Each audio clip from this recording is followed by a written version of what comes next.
place. Good morning, good morning, morning, good morning, morning. Welcome back to the morning show on Tobago Updates Television. I am Adanna Combie and we continue conversations with our guests. But before we do, I know we've already exited the birthday segment, but today we can make an exception. We want to celebrate one of our very own, Mr. Denzel Hislop. I hope they have the photo there for us to celebrate him today. It is his birthday, and we want to say happy birthday to a fine young man, a gentleman at that, you know, making his own way there in life. And I just really want to appreciate you. Happy birthday is coming from your mom, your dad, your auntie, your brother, your sister, your grandparents, aunties and uncles. We want to wish you a very, very happy birthday today. And we pray God's blessings upon your life as you continue to make your way here in this life as a young man upcoming. Happy birthday, Denzel. We all love you. Right, thank you guys. We continue conversations this morning and we're talking about AIDS HIV workshop. And in studio, we're speaking with Miss Cherish Dacon. She's the Corporate Communications Officer at OPM-CAST, as well as Delyse Nancis, Administrative Assistant in the same division, OPM-CAST. We're talking about HIV and AIDS workshop. Good morning, ladies, and welcome to the program. We're happy to have you. Thanks for having us. Right. So we know we're heading into December, and we're going to be talking about this workshop. So tell us a little bit about it. Tell us about the significance about it and what we can expect from it. Okay. Good morning, everyone. So we are here on behalf of the Office of the Prime Minister, Central Administrative Services, Tobago. And the initiative is, well, World AIDS Day will be celebrated on the 1st of December.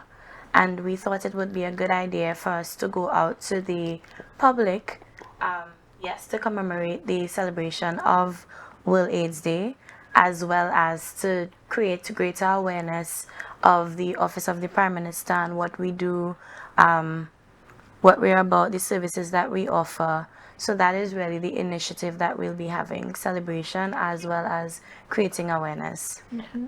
And this year's theme is actually Let Communities Lead. And so in keeping with that theme, we know that education is the first step in empowering communities to lead in the fight against HIV and AIDS.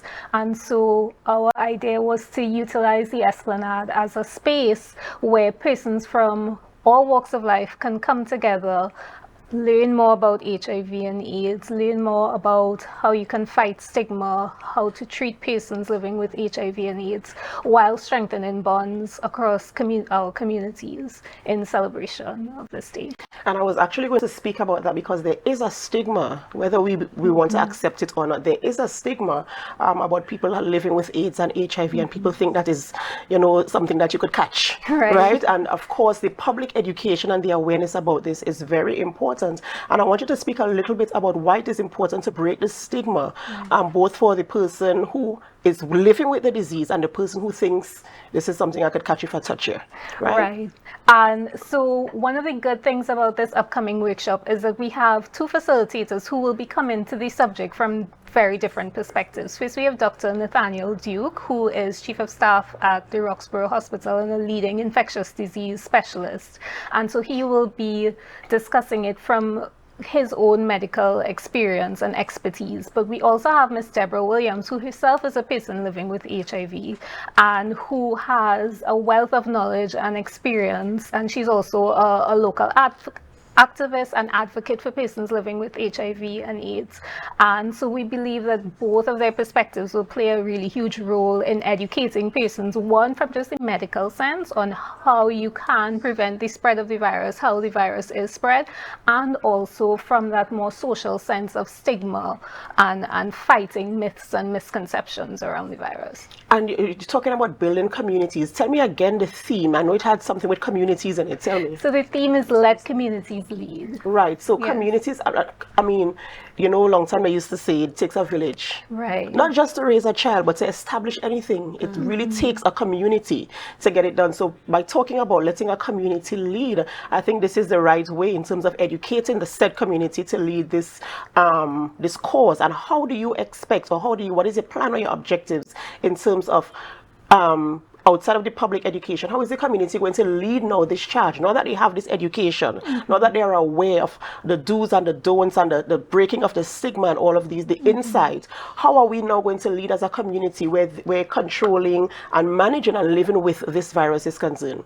Well, it is our hope that the persons who attend this workshop will go on to share the information that they have learned and also put in place some of the behavioral aspects of the workshop. So in terms of regular testing, staying away for avoiding risky behaviors, and in that way, and also sharing that knowledge with other persons. So in that way, we anticipate that this will lead to more sharing of knowledge and knowledge transfer, as well as engaging in safe and healthy behaviors and empowering not just the people who attend, but people within their network to make safe decisions about their health.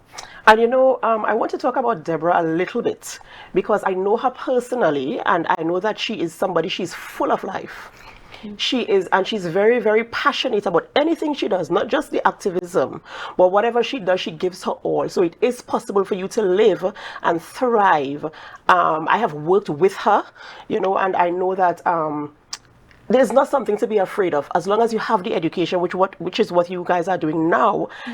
It will help our communities to embrace and also to support persons who are living with, and also to protect yourselves as well as you go on. You spoke about other initiatives that are going to be that are being rolled out, or services that are offered by the Office of the Prime Minister. So tell us a little bit about that before we continue on this topic.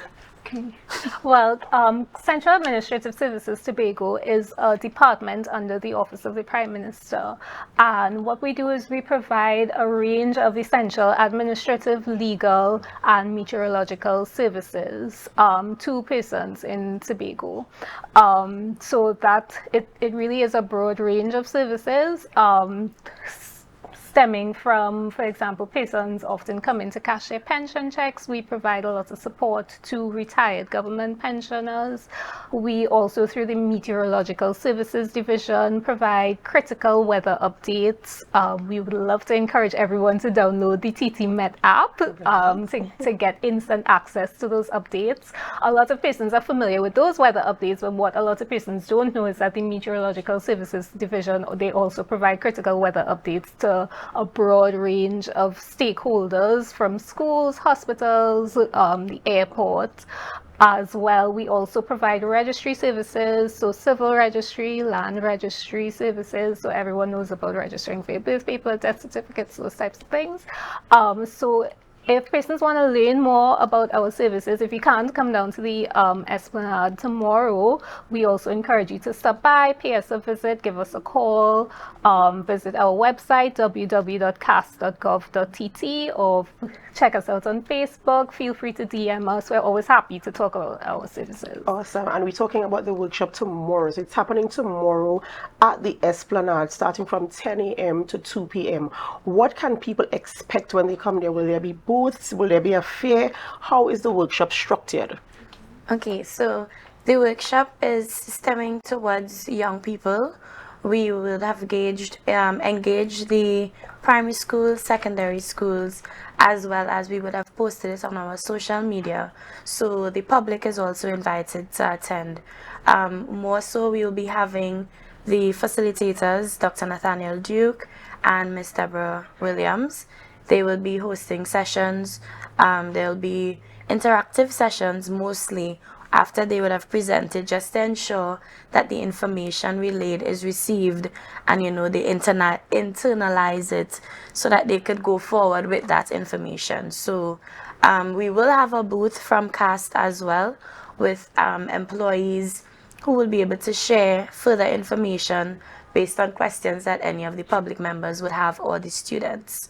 So that's basically the initiative that we'll be having tomorrow.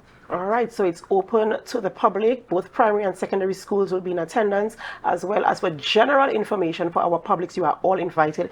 It's taking place there tomorrow at the Milford Road Esplanade from 10 a.m. to 2 p.m. with facilitators Dr. Nathaniel Duke and Miss Deborah Williams. I can almost say that the information that you will receive will actually make a mark on your mind. It will change your mind, actually, and it will help you, if whether whether you are someone who is living with this virus or you are someone who is curious about how this spread is controlled and how you interact with someone living with the virus, I believe the information, of course, is going to be very, very good for you to receive, so you know how to proceed. Is there anything else you want to share with our viewers before we go this morning?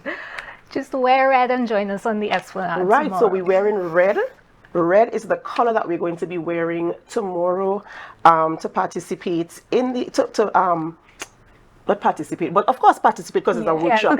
So once you're turning up there tomorrow, if you have something, but even if you don't have a red dress, find a red button, a red pin, a red t-shirt, a red ribbon, something, anything red to show support for the workshop, which takes place tomorrow at the Scarborough Esplanade, promptly from 10 a.m.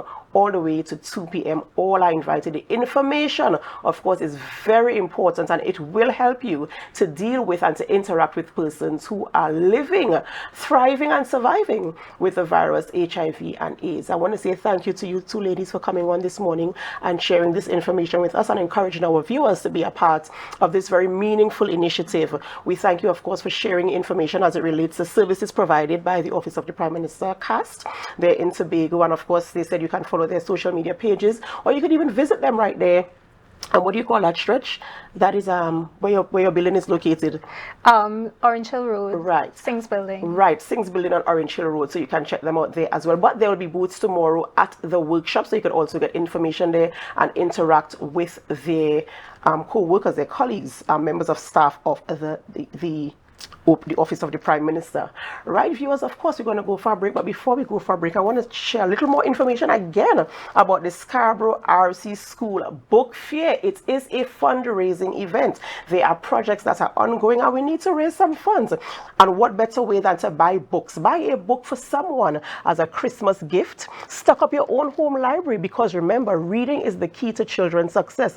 So all books are available. A number of books are available, and they're affordable. Right, and the proceeds, of course, go towards the school to assist in different projects and ventures. So come in to the Scarborough RC School today. It's happening today from 9 a.m. to 4:30 p.m. at the Scarborough RC Primary School Library, which is at the left side of the school office. So come on down. Ladies and gentlemen, we're going to go for a break. And when we return, we continue conversations with our guests. And I'm going to engage our guests in studio this morning to take us to the break, as we encourage you guys to share the live, share the live, share the live. We'll be back.